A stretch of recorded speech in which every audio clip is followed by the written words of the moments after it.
రాజ్యసభ ఎన్నికల ప్రక్రియ కీలక దశకు చేరుకుంది. నామినేషన్ల దాఖలుకి వాళ్లే చివరి తేదీ కావడంతో టీడీపీ అభ్యర్థులు తమ నామినేషన్లు సమర్పించేందుకు రెడీ అవుతున్నారు. ఇవాళ టీడీపీ రాజ్యసభ అభ్యర్థులుగా తమ నామినేషన్లను దాఖలు చేయనున్నారు. ఉదయం 11 గంటలకు నామినేషన్ వేయనున్నారు. టీడీపీ రాజ్యసభ అభ్యర్థులుగా భాష్యం రామకృష్ణ, సానా సతీష్, చింతకాయల విజయ్ పేర్లను ఆ పార్టీ అధినేత సీఎం చంద్రబాబు శనివారం ప్రకటించారు. అభ్యర్థులకు చంద్రబాబు బీఫామ్ అందజేశారు.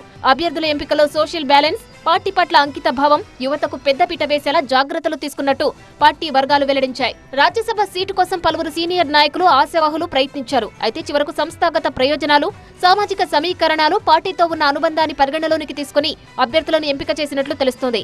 అవకాశం దక్కని వారికి నిరాశ అవసరం లేదని, రానున్న రోజుల్లో వివిధ కార్పొరేషన్లు, నామినేటెడ్ పదవులు, ఇతర బాధ్యతల ద్వారా అవకాశం ఇస్తామని పార్టీ అధిష్టానం సంకేతాలు ఇచ్చింది. రాష్ట్రంలోనే మొత్తం 4 రాజ్యసభ స్థానాలకు గాను కూటమి ఒప్పందంలో భాగంగా టీడీపీకి 3 స్థానాలు, జనసేన పార్టీ 1 స్థానాన్ని తీసుకున్నాయి.